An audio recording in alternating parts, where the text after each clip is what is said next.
Hello, this is Math 2231 coming to you from the College of DuPage during the summer of 2020. The title of this lecture is Area Bounded by Multiple Curves. By way of introduction, I'm asking you to solve this problem. And basically I want you to find the blue area here. And you got these circular conduits. There are 7 of them inside the big circle. And so the question is, what fraction of the large conduit is occupied by the 7 smaller conduits? And you know what to do. Let's see how you did. So the area of the large conduit is going to be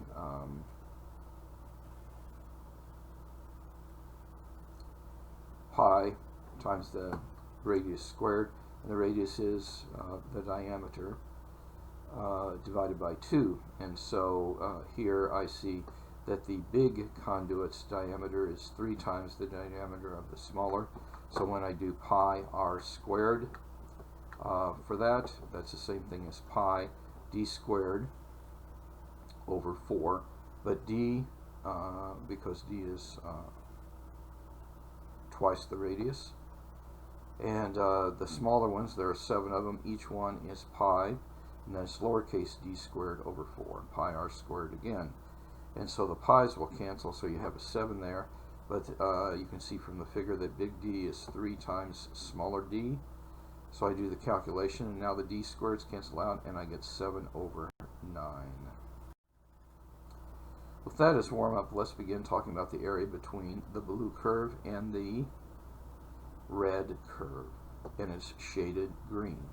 Now, in the same way that we did before, you should realize that to get this green area over here, what it's going to be is it's the difference between the area between f of x and the x-axis minus g of x and the area under g of x and the x-axis. So that's what we want to have here. Now there are other places where g of x ends up being negative, but here still the green area is going to be this area minus this area, because when you compute the integral, the area of g of x is below the x-axis. It's going to be negative.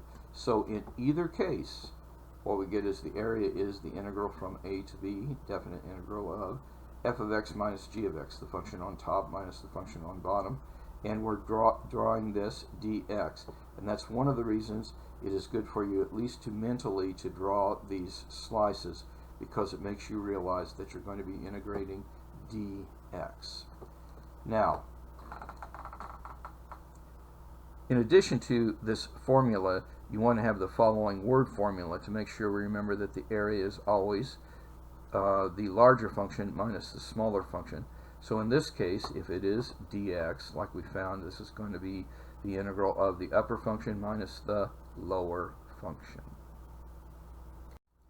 It doesn't have to happen that way. I could have a blue function here and a red function here, and in this case I get the same situation over here.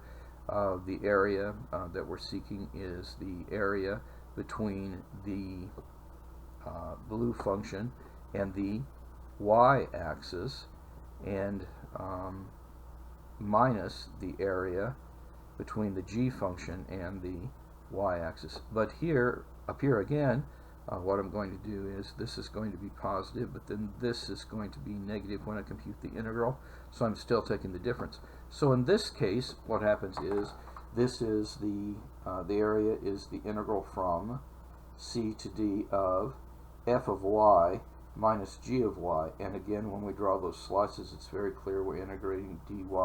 Turns out that's an important thing to do. So you see, instead of thinking about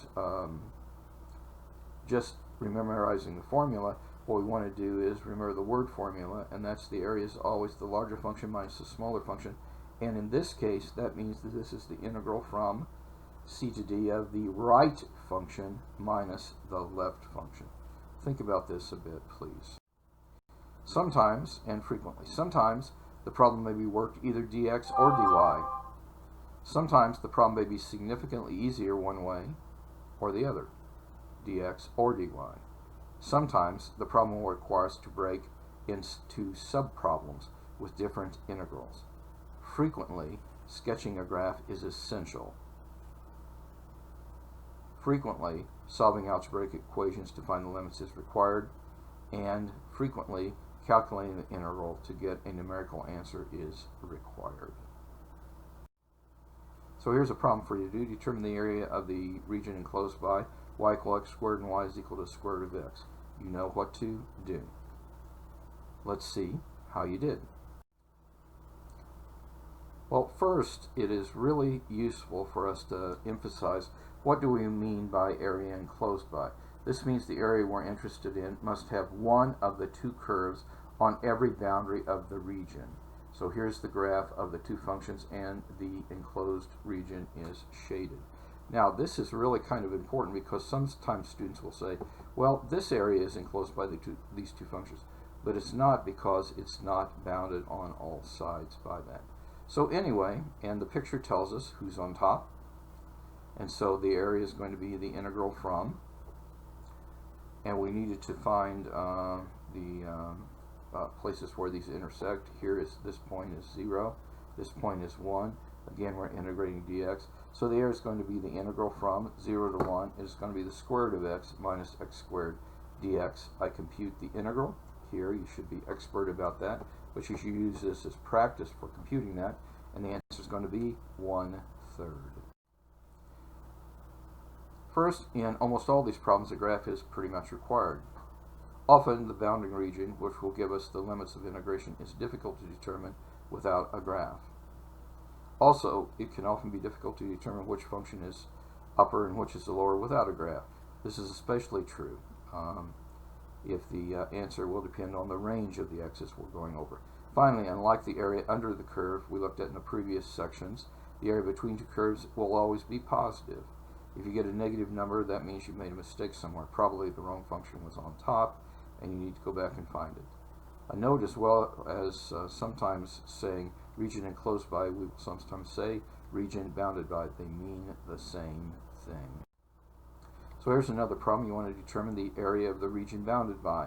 Y equal x e to the minus x squared, y equal x plus 1, x equal 2, and the y-axis. You know what to do. Let's see how you did. So you have to draw these graphs, and you see really there's no points of intersection, and it's pretty clear that the integral is going to go from x equals 0 to x equal 2, and the upper function is x plus 1 in this case. We're subtracting off the whole of the bottom function. So this is the integral we have to calculate, and you should verify this calculation. And the answer that you should tell me is 7 over 2 plus e to the minus 4 over 2. We will not have calculators, so you will not be telling me that 3.5, and again, there are no ugly numbers, just like there are no ugly babies.